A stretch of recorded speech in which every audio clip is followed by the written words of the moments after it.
Bring in Shaun O'Hara, NFL Network analyst. You can follow the network analyst on Twitter at Shaun O'Hara60.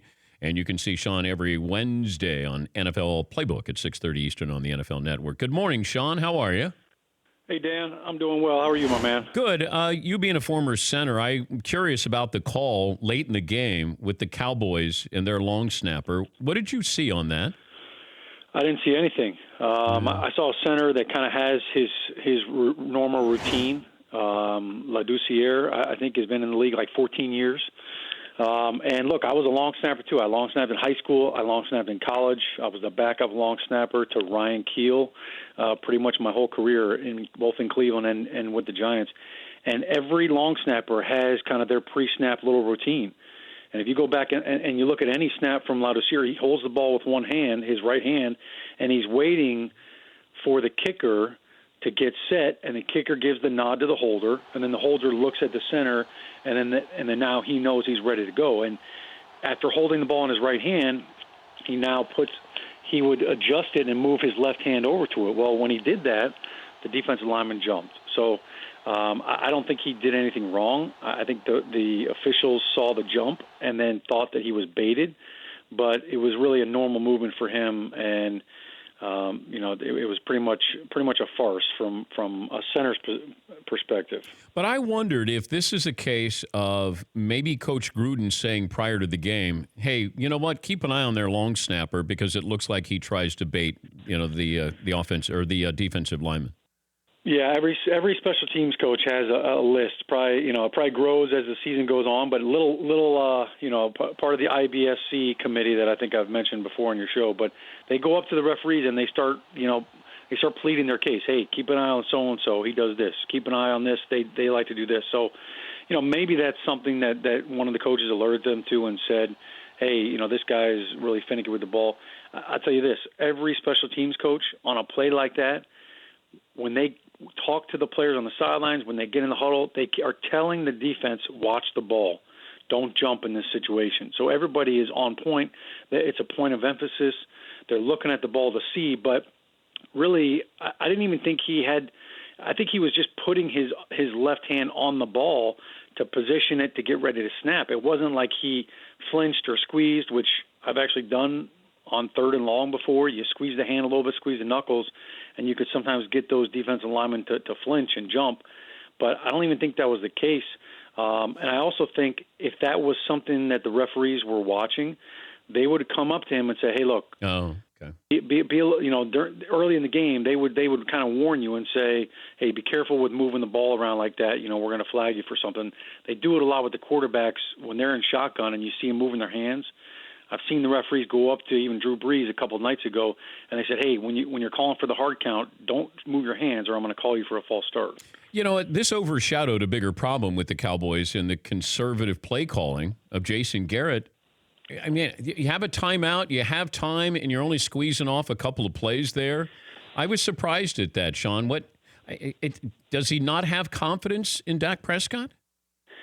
Yeah, I thought they wasted. I think they had the ball 52 seconds and maybe one or two timeouts, and they definitely could have taken a shot downfield and hey, look, let's throw one out of the back of the end zone if it's not there, but let's at least stress the defense. Maybe somebody slips, maybe somebody falls down. So I think in that position, you always want to take a shot. I think we've seen Jason Garrett get taken to task a couple times already this year for being too conservative, not going for it on fourth down earlier this year. So I think that's just his coaching style.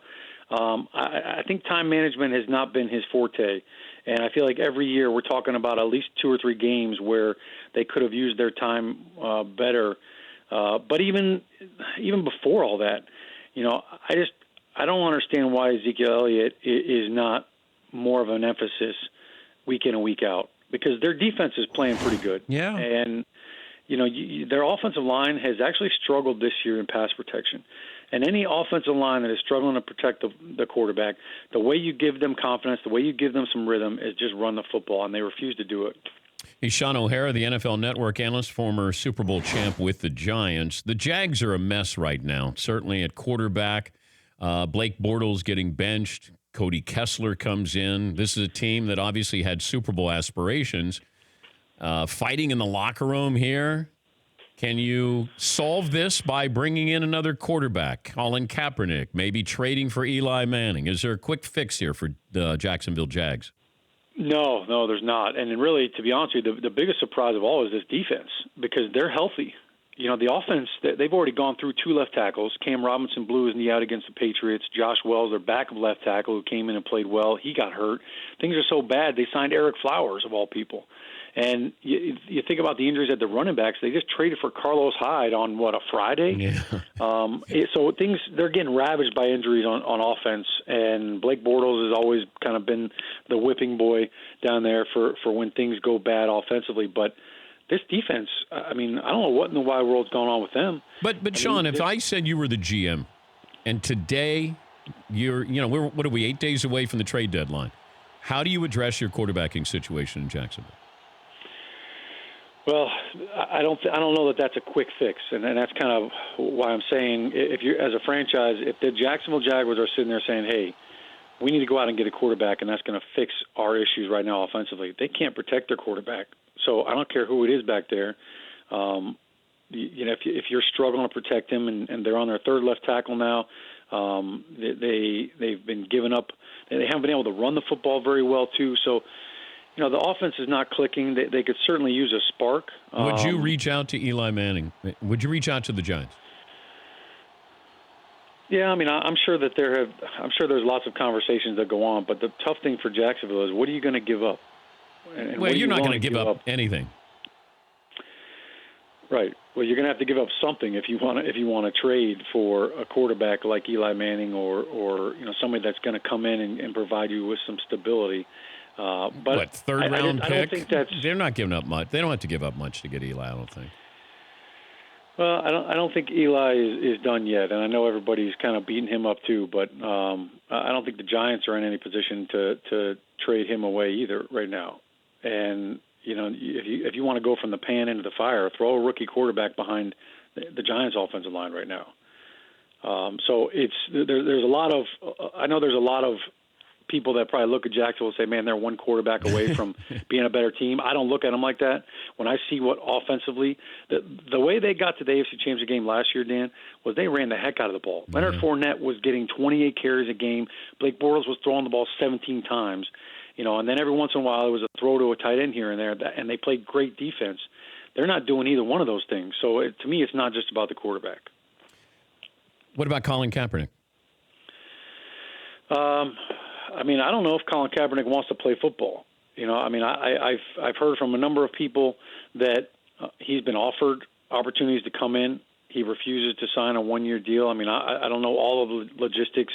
I know that there's got to be opportunities out there for somebody to bring him in. But, I'll say this. The last film that I watched on Colin Kaepernick when he was in San Francisco, Blaine Gabbert was playing better than him. And that's the last memory that I have of him throwing the football, the inaccurate throws.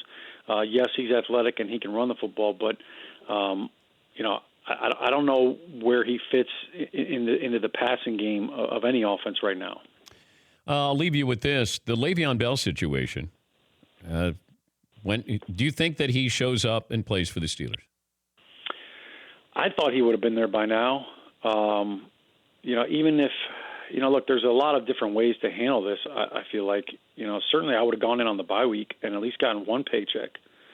Even if you go in on the bye week, you take one of those paychecks and then, maybe you strain a hamstring mysteriously in practice, and then you sit on the bench. I don't know. Maybe he doesn't want to do that, but the business side of this has gotten.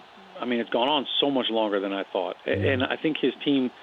They could really use him. I think James Conner has done a great job filling in for him, and he's a very physical back. But Le'Veon Bell is so much more, as a receiver. So I'm shocked that he hasn't played. And at this point now, I almost feel like he's made his mind up that he's not playing this year.